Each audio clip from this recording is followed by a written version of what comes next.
네네. 우리 목사님께서는 방금 우리 박 집사님이 소개해 주셨지만은 예배를 위한 자유시민연대 사무총장님 되십니다. 이 예배를 위한 자유시민연대는 그 김승규 장로님하고 김진홍 목사님이 공동대표시죠, 목사님? 네, 그렇습니다. 네. 그럼 우리 목사님도 이 부산 법대 나오셨는데요. 우리 목사님께서 좀 예. 이렇게 본인을 좀 소개해 주시고 또 이제 그 지금까지 그 해오시면서 정부의 예배 탄압에 맞서서 해오신 일과 또 우리가 지금 또 어떻게 해야 될지 또 뭐 부산시를 상대로 하시는 그런 부분들도 있고 좀 말씀해 주시기 바랍니다, 목사님. 이제 우리 네. 김영길 목사님께 박수로 환영하겠습니다. 감사합니다, 목사님. 이제 우리 말씀해 주십시오. 예, 감사합니다. 정말 여러분들 여러분들 박수 소리와 기도 소리가 여기까지 들려서 너무 감동스럽고 감격스럽습니다. 저는 김영길 목사입니다. 제 원래 뭐 동성애라든지 악법이라든지 인권이라든지 평등이라든지 잘못된 어떤 그런 쪽에 제가 일을 해오다가 작년부터 우리 교회가 예수님의 몸된 교회가 정말 세상으로부터 비난받고 혐오 시설로 그렇게 사회로부터 비난을 받는데 교회 목사님들이라든지 또 일반 성도들이 그냥 모르게 그냥 끌려가는 거예요. 그러면서 교회는 텅텅 비어가고 그 모습이 너무너무 안타까운 거예요. 너무너무 안타까운 상태에서 작년 이제 10월 달부터 이제 교회가 제대로 또 목소리를 내야 되겠다. 그러면서 이제 그 평안나무로부터 이제 고발당한 그런 사건이 있었습니다. 저도 이제 저희 교회에서 저도 고발당했는데요. 우리 한국의 대형 교회 37개 교회를 고발을 했습니다. 그 고발당한 목사님들이 모여서 이거는 아니지 않느냐. 강단에서 말씀을 들고 외치는데 이걸 정말 그 기독교 단체라고 포괄하는 그 평안나무에서 저희들이 고발을 한 거예요. 그래서 모여서 기도하다가 지금 가장 먼저 심각한 것이 뭐냐. 저희들이 이제 목사님들이 모여가지고 눈물로 기도하는 중에 가장 먼저 우리가 해야 될 것은 다시 베델로 올라가는 것처럼 예배를 회복해야 된다. 이 예배가 무너지는 상태에서 우리가 무엇을 더 하겠느냐. 그때부터 이 목사님들이 이제 모여서 그때 고발당한 목사님들이 100만 원, 200만 원, 또 어떤 이제 이렇게 모이니까 이제 대전에 어떤 대형교회 목사님이 이제 5천만 원을 기부를 하셨어요. 그래서 그 기부금을 삼아가지고 저희들이 이제 법조인들 및 변호인들이 모여가지고 이제 이렇게 여자연을 결성하게 된 겁니다. 그래서 공동대표에 김진홍 목사님도 그때 고발당했죠. 이제 그리고 김승규 장로님은 이제 법무부 장관도 하시고 국정원장도 하시고 그래 됐고 나머지 실행위원으로 이제 뭐 박경배, 심하보, 손현보 목사님, 부산에 계신 손현보 목사님 이런 분들이 이제 모이고 전문 변호인들과 교수들 한 20여 명이 모였습니다. 그리고 제가 이제 전국으로 한 700번 이상을 이제 교회를 많이 돌아다녔어요.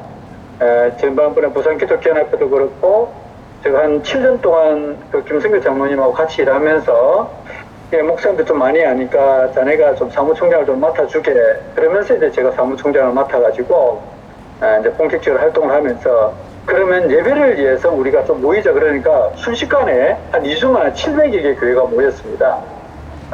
그렇게 해서 이제 저희가 법적 다툼부터 시작을 한 거죠. 뭐 데모하고 싸울 수는 없지 않습니까?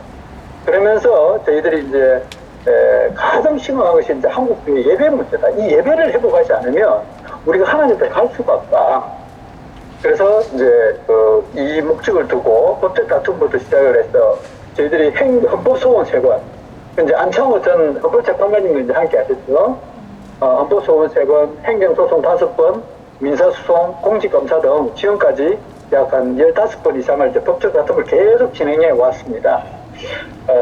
그러면서 이제 이게 저희 단체가 커지면서 하나씩 정말 뭐가 잘못됐는지 이걸 찾기를 시작했습니다. 저희 단체가 커지면서.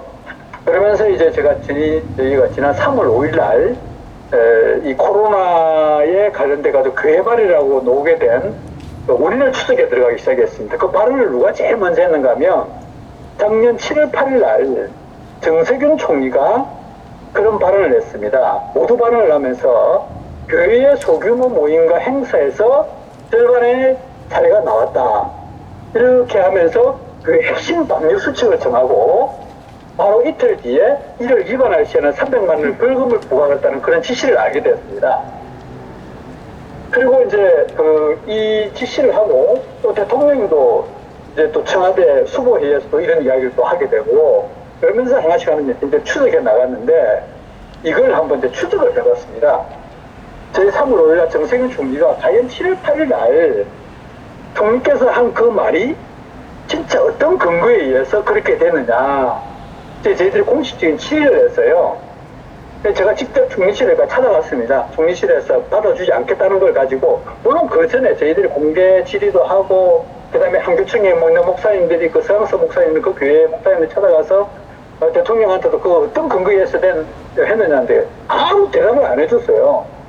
근데 저희가 단체가 커지고 법적으로 싸워보고 들어가니까 자꾸 법적 다툼가 들어가니까 총리실에 답변이 왔어요. 어떤 답변이 왔느냐 하면 시작 전에 7월 8일 날 되기 전에 3일 전에 7월 5일부터 7월 7일까지 3일간의 확진자 수를 따져보니까 그 중에 한 43명 정도가 감염이 됐는데 그 전체 인원을 따져보니까 한 49%, 그 절반에 가까이 되더라. 이런 통계가 왔어요. 그래서 저희들이 이 통계를 가지고 저희들 이제 변호인들과 저와 함께 해가지고 같이 질병관리청에서 발표된 그 자료를 다 분석을 했습니다. 일주일 동안 다 자료를 분석하고 발표된 자료를 따져보니까 총리실에 발표한 자료가 거짓이라는 게 드러났어요. 근데 이게 총리실에 발표한 게 두 가지 문제가 있었습니다. 한 나라의 국가의 정책을 정하면서 그것도 교회 예배를 금지시키면서 어떻게 3일, 월, 화, 수, 토, 일, 월 그 3일 만에 자료를 가지고 갑자기 예배를 금지시키고 그것도 부족한데 한 국가의 정책은 그렇게 쉽게 하면 안 되거든요. 최소한 1년이면 1년 동안 어떤 게 객관적인 데이터를 가지고 했는데 단순한 3일 가지고 했다면 말이 안 되잖아요. 그것도 그렇지만은 그 통계가 잘못됐다는 걸 알게 됐습니다. 거짓이고 잘못이었다는 게 허위로 했다는 게 이제 저희가 밝혔죠. 그래서 이래저래 다 따져보니까 실제 교회발에서 교회에서 감염된 사람 2사람밖에 없고 나머지는 N차 잠시 교회에 다니는 사람이 직장에서 거기에 감염된 사람까지 심지어 절에서 감염된 사람도 교회와 같이 접촉했다고 목욕탕에 같이 갔다고 그래가지고 그 사람도 포함시켜 이렇게 저렇게 다 포함시킨 거예요. 그러더라도 맥시멈 다 잡아도 19%밖에 안 되고 실제적으로 전체 대비를 따져봤을 때 한 11%밖에 안 되는 거예요. 그래서 이걸 가지고 다시 총리실에 물어봤습니다. 총리실에서 다시 우리가 이렇게 조사해서 이렇게 했는데 과연 총리실에서는 어떤 근거를 했습니까? 다시 답변해 주십시오. 그러니까 또 다시 답변이 왔습니다. 그 답변 날짜가 이제 4월 12일 날 올해 4월 12일 날 답변이 온 거죠. 그래서 어떤 답변이 왔는가 하면 최초 초기 1월 20일부터 작년 1월 20일부터 올해 7월 7일까지 약 7개월 동안 전체적으로 종교시설에서 감염된 숫자 그러나 신천지도 포함되고 불교도 포함되고 천주교도 포함되고 모든 종교시설에서 감염된 모든 사람을 다 따져보니까 한 44%는 오더라. 이렇게 답변이 온 거예요. 앞에 답변하고 뒤에 답변하고 틀리고 또 신천지를 갑자기 왜 끌어들입니까? 신천지는 대법원 판결에서도 이거는 이단 집단이라고 교회하고 별도로 다 분리해 왔어요. 그런데 공색하니까 이렇게 거짓으로 답변이 온 거예요. 이래서 이건 안 되겠다. 이제 이래서 저희들이 이제 총리를 상대로 민사소송도 걸고 감사원에 이 대해서 공무원들 관련된 그 자료를 잘 해주시오 해가지고 그렇게 있는 상태입니다. 그래 이것이 이제 지금 되어진 상태고요. 이 정부가 얼마나 이 교회를 죽이기 위해서 했던 행동이 이제 조금 제가 더 설명을 드릴게요. 아까 총리가 7월 8일 날 그 발언한 이후에 이제 그 정부 교회에 대해서 방역 강화 조치를 했잖아요. 그걸 받아가지고 이제 대통령이 또 발언하게 됩니다. 이제 그 당시에 이제 조금 약간 잠잠해지는데 대통령이 어떤 이야기를 하는가 하면 청와대 수석 보좌관 회의에서 코로나로 많은 지쳐 있는 사람들에게 휴식을 주자. 그러면서 당시에 1,700억 상당의 소비 쿠폰과 5조 원 상당의 상품권을 집중적으로 뿌립니다. 그리고 8월 3일 날에게는 그 숙박권과 문화권 가까이를 약 900억을 풀어요. 그게 풀어지버리니까 8월 15일부터 8월 17일 사이에 부산의 해운대 지역하고 강안리 지역에 100만 인파가 몰리고 전국적으로 엄청나게 많은 이동이 됐습니다. 그러면서 갑자기 이제 2차 팬데믹 현상이 일어나기 시작했죠. 2차 팬데믹 현상이 일어나니까 8월 19일 날 정세균 총리가 비대면 예배만을 드리는데 부산 이쪽이 아니에요. 부산 이쪽이 아니라 수도권 지역, 서울, 경기, 인천 지역에만 비대면 예배를 허용했습니다. 그리고 대면 모임 행사 금지하라 그랬어요. 그런데 문제는 8월 19일 날 정세균 총리가 수도권 지역을 중심으로 했는데 바로 그 다음날 문제는 변성한 부산시장 권한대행이 자기도 이에 관련돼 가지고 갑자기 이제 그 해운대 지역이나 그쪽에 부산시에 많은 해수욕장 파가 왔잖아요.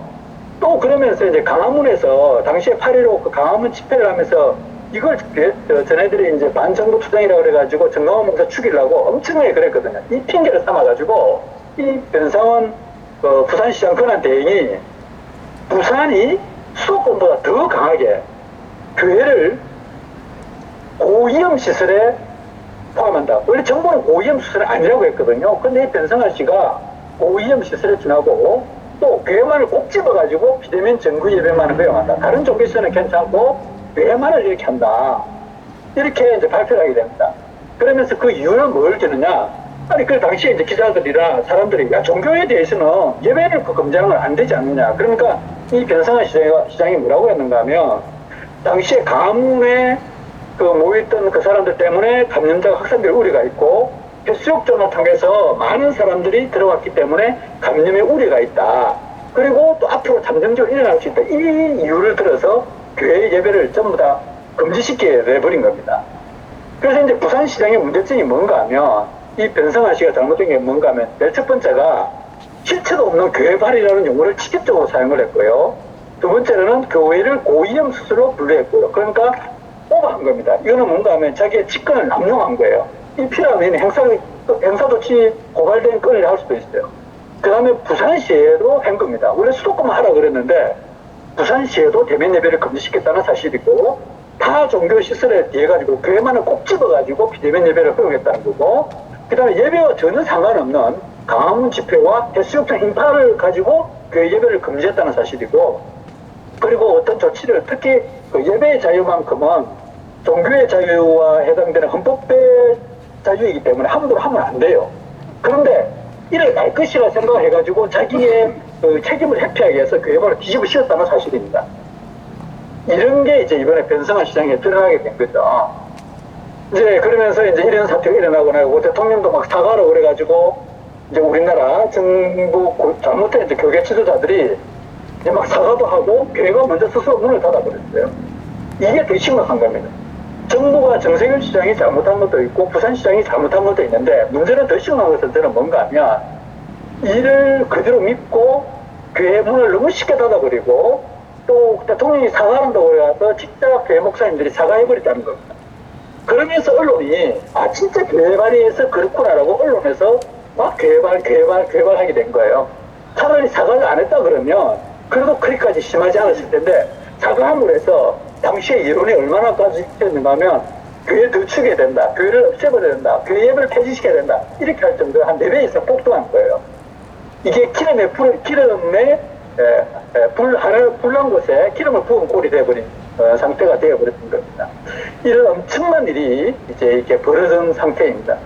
그래서 올해 이제 저희가 실제 수많은 사람들의 목사님들이 정말 예배 드린다고 범죄 행위로, 또 어떤 데는 그 부산 같은 경우에 뭐 세계롭교회 목사님 같은 경우는 우리 7번을 고발을 당했잖아요. 교회말이 그게 삭제된 나온 상태가 아니에요. 수많은 교회가 정말 그 예배 드리고 싶어서 목사님들 울면서 저에게 막 전화도 오고 호소도 하고, 이제 그런 상태에서 자기들 작년 12월 달부터 보니까요, 이 목사님들이 알잖아요. 이 영적이 살아있는 사람들은 정보가 잘못되고 있고 하나님께서 우리 예배를 받기 위해서 얼마나 애쓰시는 것을 알기 때문에 이제 얘한테 물밑듯이 한 2주 만에 700개 교회가 참석하고 개인들이 막 하고, 이걸 어쨌든 살리자 그래가지고요. 심지어 어떤 목사님 같은 경우는 교인들이 안 모이니까 교인들이 금연했습니다. 안 가버리죠. 일부러 뺏겨가서 막 노동하고 그래가지고 뭐 5만원, 10만원 그런 돈을 모아가지고 저희들이 이제 재판을 이제 하기 시작했죠. 목사님들 정말 그래도 아직도 한국교회를 위해서 정말 헌신하시는 목사님들이 있습니다. 그럼 한 번 한 번 저희들 재판을 해가지고 지금 해 나가는데요. 뭐 제가 그런 사례는 또 다음에 시간 있으면 얼마나 눈물겹도록 지금 오늘 이 자리에 모여서 기도하시는 그분들처럼 정말 그렇게 하나님께서 남겨진 7천 명의 용사들이 있습니다. 그러면서 우리 여자애는 이제 커졌고요. 실제 제가 이제 성경적으로 이제 조금 말씀을 좀 드리겠습니다. 과연 이 예배의 문제에 대해서 예배의 자유를 회복하라 이제 그렇게 말씀을 드리는데 예배가 얼마나 중요한지 제가 몇 가지 좀 사례를 드릴게요. 우리나라 유명한 목사님들이 뭐 온라인 예배는 제2의 종교개혁이다. 하나님께서 한국 교회를 향해 대표로 쏜 것이다. 또 어떤 교회는요, 뭐 알만한 다 그런 교회입니다. 교회 일부러 10% 20% 지킨다고 해가지고 일부 예배 올 사람을 한부 예배 올 사람을 일부 예배로 와라, 중직자들은 어디로 와라 막 분산시켜요. 그리고 나서 정부에 제대로 할 소리도 못하고 교인들도 속이고 정부도 속이고 하나님께 예배를 드리면서 어떻게 그럴까요? 완전히 그냥 뒤죽박죽으로 사람들 속이고 교인들 속이고 이런 형태로 와버린 거예요. 여러분 예배는 정말 하나님께서 구약시대를 통해서 하나님께서 얼마나 제사 받으시기 좋아하고 찬양 받으시기 좋아하고 예배를 좋아했다는 건 너무나 단적으로 다 나타나 있습니다. 여러분 잘 아시고 구약시대 보면 모세가 이스라엘 백성을 광야로 끌어낼 때 바로에게 뭘 때문에 명분을 뭐로 주었습니까? 우리가 3일 동안 걸어나가서 하나님께 여호와께 예배드리겠다. 그 이야기를 하게 돼요. 출애굽을 시키는 명분이 뭐냐면 예배를 드리겠습니다. 출애굽기 3장 12절에 분명히 나와 있어요. 예배를 드리는 것이 다 분명히 나와 있고 그 다음에 또 당시에도 이스라엘 민족에도 전염병이 났어요. 그 레위기 13장 14절에 보면 정확하게 나와 있습니다. 저 전염병 환자가 되면 어떻게 하느냐? 7일간 격리시켜라. 7일간 격리시키고 그 다음에 또다시 한 번 더 나았는지 안 받았는지 제사장에 가서 보고 다시 또 일주일 더 격리시키고 그래 14일까지 격리시키라 그래 돼 있어요. 그거 격리시키면 돼요. 그리고 나머지 사람들은 예배 드려야 되는 거예요. 그게 레위기 13장 14절에 정확하게 예배에 대한 중요성을 나와 있어요. 신약시대 한번 볼까요? 목사님. 신약시대 가서 보면 요한복음 4장 23절 24절에 보면 영과 진리로 예배하라고 되어 있잖아요. 그 예수님이 그 사마리아 여인이 묻잖아요. 이스라엘 백성들은 유대민족들은 예루살렘 성전에서 드리고 이쪽에 있는 그 유대민족 아닌 그리스 사람들은 그리심산에 가서 예배를 드린단 말이에요. 그러면 그리심산에 갈 거냐 예루살렘 성에 갈 거냐. 그러니까 뭐라는가 하면 예수님께서 됐든 예루살렘 성도 아니고 그리심산도 아니다. 뭐라고요? 영과 진리로 드리는 그런 시대가 온다. 그렇게 하면서 이야기하는 거예요. 그러니까 이건 무슨 말인가 하면 저희가 이번에 다툼을 하면서 어쩔 수 없이 몸이 아프고 이런 전염병이 돌기 때문에 그런 사람들은 비대면 예배 어쩔 수 없이 드려야 돼요. 그걸 얼마든지 드릴 수 있습니다. 목사님, 예, 이제 조금 시간이 좀 돼서 요거 정리를 좀 한번 했으면 좋을 것 같아서 한 가지, 두 가지 간단한 질문을 드리고 싶습니다. 목사님이 일을 하시면서 지금 그 예배 자유를 예배 회복을 위한 자유시민연대 일을 하면서 대형 교회들도 이렇게 협조를 잘 하시던가요? 아닙니다. 잘 안 합니다.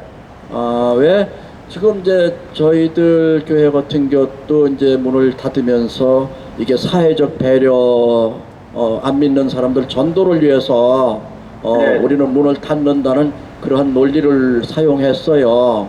그래서 이제 대형 교회 목사님들이 갖는 권위가 있기 때문에 이것이 성경적으로 신학적으로 옳은 것으로 오도될 수가 있거든요. 근데 그래서 제가 지금 이 말씀을 드리는 겁니다. 목사님들이 방금 예수님께서 비대면 예배, 대면 예배 그게 중요한 게 아니라 영과 진리로 정확히 예배 드리라는 거고요. 신약 시대에 와서는 초대교회 시작이 예배를 통해 시작됐어요. 제일 문제는 예수님께서 성찬식과 침례식을 직접 했잖아요. 세례식을. 그럼 비대면 예배 드리면 아니 그 카메라 앞에다가 물 뿌릴 겁니까? 그 다음에 침례식 한다고 성찬식 해가지고 뭐 온라인으로 해가지고 저 뭐 택배로 보내줄 겁니까? 택배 성찬식도 앞으로 개발될 가능성이 있겠네 이러면. 그렇게 말도 안 되는 소리를 하고 있죠.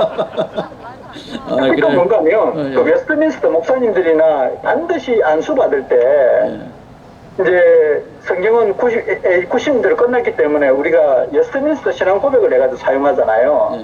거기에 보면 이런 말이 있습니다. 예배에 대해서 21장에 보면 사람의 상상이나 조작하거나 어떤 행태로든지 사탄의 암시나 성경에서 처방하지 않는 다른 방법에 따라 예배에서는 안 된다라고 분명히 이야기하고 있어요. 예, 목사님 그래서 이제 또 앞으로 한 번 더 이제 좀 네, 네. PPT 틀어놓고 그런 그 강의를 한번 그 모시기로 하겠습니다. 그리고 네, 네. 또 한 번 끝으로 어제 그렇게 만남에서 그 청원서 그 네, 이제 네.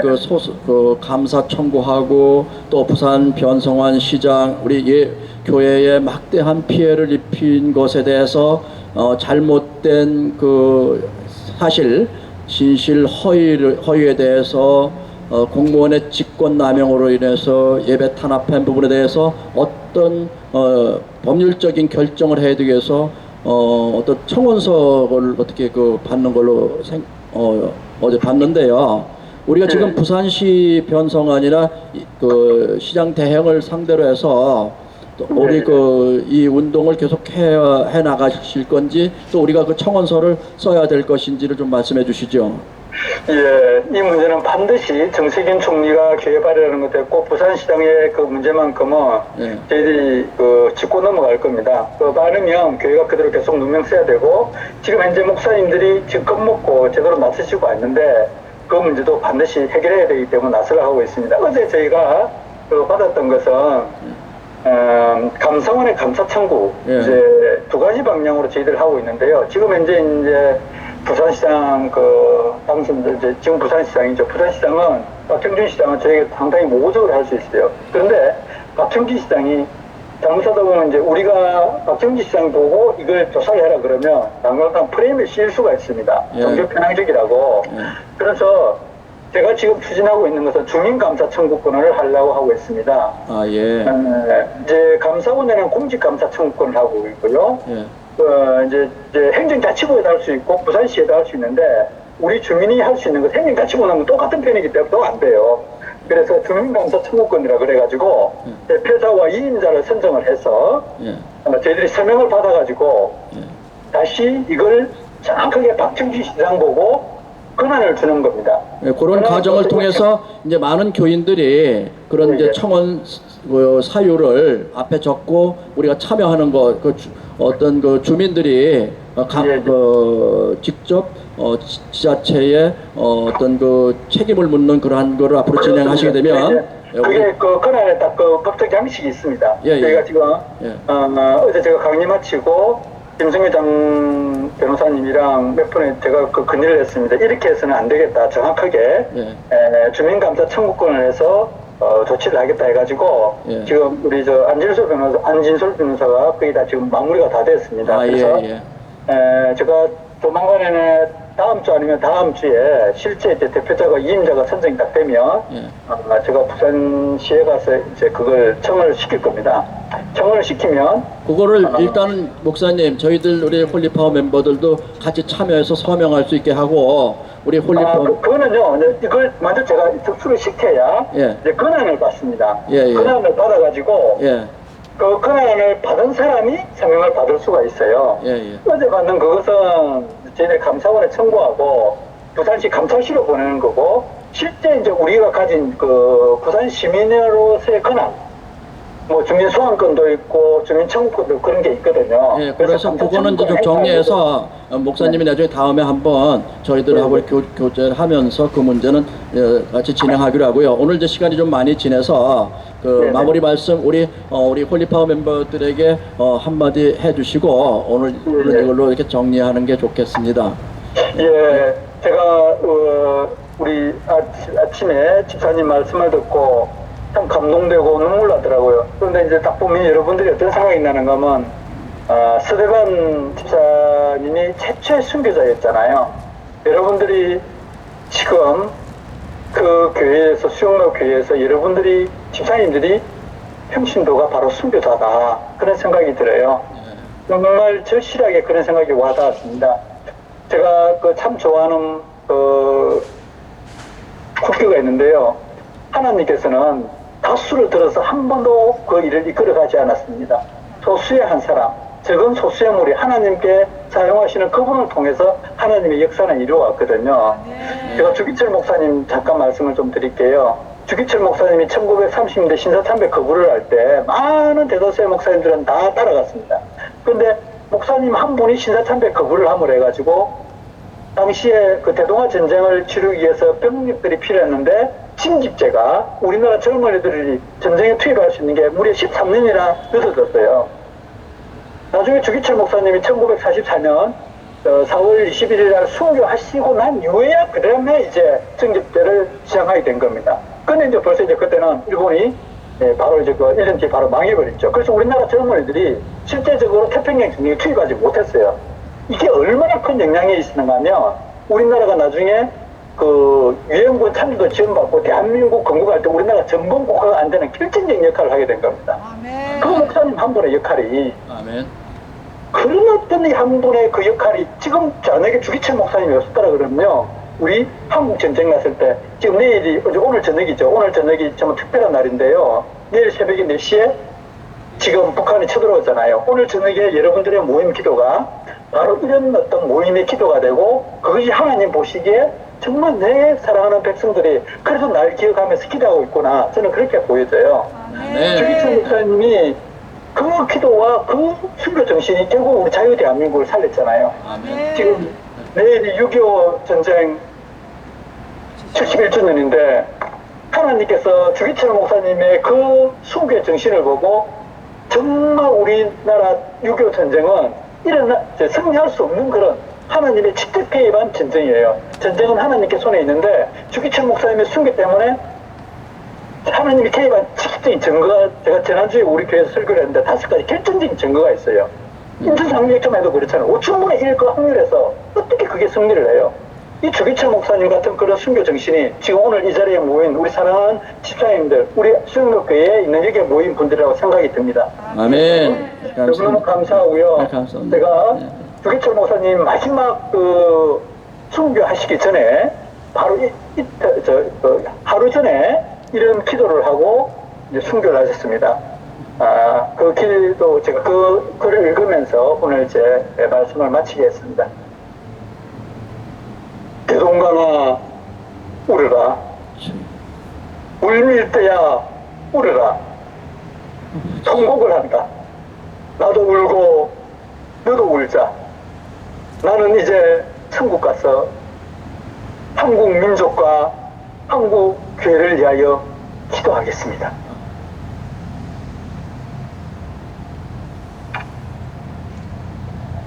감사합니다. 다시 한 번 더 우리 귀한 집사님들 축복하고 또 축복합니다. 여러분들 때문에 수영록 교회가 살아날 것이고 부산의 교회가 살아날 것이고 그러면서 다시 자유 대한민국의 교회가 회복될 것이라고.